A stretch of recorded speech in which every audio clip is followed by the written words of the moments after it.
I've been pretty reluctant to pick up any items recently just because we're in the middle of the pandemic and I'm very conscious of not spending too much money. At the same time, I do want to invest some money into this YouTube channel and further develop my film photography skills. So these items aren't too expensive and I feel like they've really helped me progress in my film photography and making these YouTube videos as well. So the first item I want to talk about is the Tiffen diffusion filter. I know you're probably thinking, why didn't I go for the Moment Cineballoon filter that they just released? Well, I actually bought this a couple months ago before I knew that was coming out. If you're not aware of how these work, a diffusion filter softens your image, reduces that clinical sharpness you get when shooting digital, and creates a more film-esque kind of vibe to it. They also generate a nice haze or bloom around the highlights of the image or the brightest point of the image, and creating a nice roll-off in the highlight. I'm actually quite a fan when this is used in both photography and videography. Definitely when it's used appropriately, just not like haphazardly without meaning behind it. I think there's always got to be a reason to use something like this. The strength I decided to go for was the 1/4. I wanted it to be quite noticeable when I used it, but not too noticeable. Maybe the 1/2 would have been a little too much for me. But yeah, I think it's a nice middle ground between the 1/8 and the 1/2. I would show you what it looks like, but I'm actually using it right now. You might be able to tell from the haze around the lamp. It's created a nice kind of roll off of the highlights there. But yeah, and a nice softness to the image. So it came in a filter size of 82mm because I wanted to use it for my video camera like I mentioned before, but I also bought a step down filter, a 77mm converter, so I could use it with the Mamiya RZ67. I recently went out and used it with a friend of mine with the Mamiya RZ67. I haven't got the results back yet, but I'm super excited. I'm sure I'll show you at one stage what they look like. Maybe I'll even do a video about it. I think that would be quite cool to compare, you know, the difference between using it and not. I've given you a bit of a hint of what the next item is actually. If you haven't already noticed, it's the Walking Svalbard book, the photo book by Willem Verbeek. I'm sure if you're watching this video, you probably already know who Willem Verbeek is. He probably needs no introduction to you guys. But yeah, I'm just going to talk about his book a little bit and give a few notes of what I thought about it. So what drew me to the book, other than being a long-time follower of Willem, was the interesting subject he decided to photograph. So this place, Svalbard, is one of the most northern inhabited places in the world. What's really interesting about this place is there's a period between mid-November and January when the sun is 6 degrees below the horizon, which causes the place to be in pitch darkness without any light for 2 months. And I just think that's just mud. And with that in mind, what really draws me to each of these photos is his use of, you know, different light sources that illuminate the subjects in the photos. You know, street lights, you've got house windows, all these different kind of perspectives of light. It really creates for some unique images, and also the colors come across so nice. You've got some really beautiful colors. So one of my favorite things about this book is the snow jacket. I think it's super cool, adds a really nice touch and some cool texture, and actually creates some protection for the book as well. And also the typeface he decided to go with. I know he partnered with the graphic designer. I think that came out really well. But one of my favorite images from the book would have to be this guy here of the Volvo. I don't know if you can see it.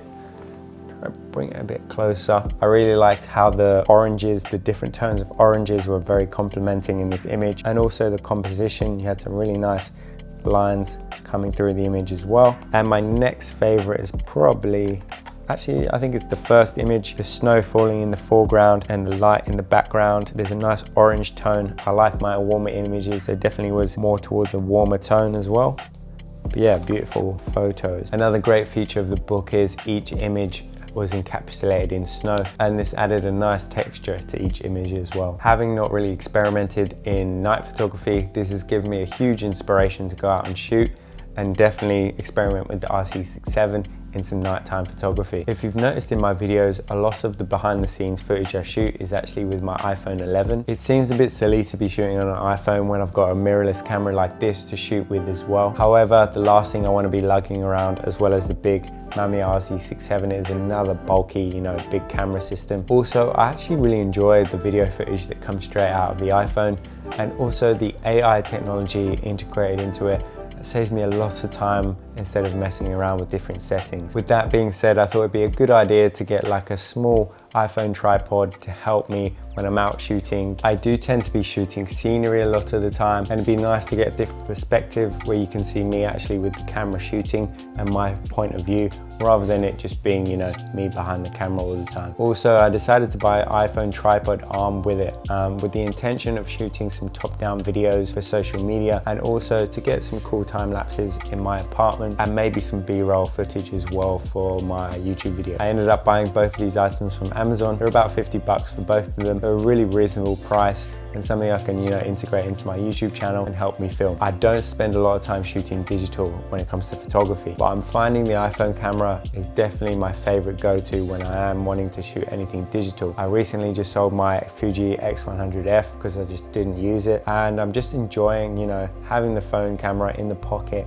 being able to pull it out on those moments I don't have a film camera with me. And yeah, I think I'm gonna do a video about it soon, maybe showing you some, you know, my favorite images taken with the iPhone. If that sounds like something you guys wanna see, let me know. But yeah, just really been enjoying the iPhone. While I'm continuously trying to make these videos higher quality in terms of production, I'm also continuously trying to make these videos easier to make and more efficient to make, because they do become quite time consuming. I think sometimes when you're making these YouTube videos, they do feel quite daunting, and you know, just like this task that feels like it will never get finished, especially if there's too many moving parts involved. This brings me to my next item that I've purchased recently, which is the Rode Mic Wireless Go Kit. You may have noticed the switch up in the videos. Before I was filming with the NT USB, kind of like a podcast mic, and now I've gone for the lav mic. I think it's just a lot easier to set up. The audio quality probably isn't as good as the NT USB, but it creates a lot easier for me to set up everything.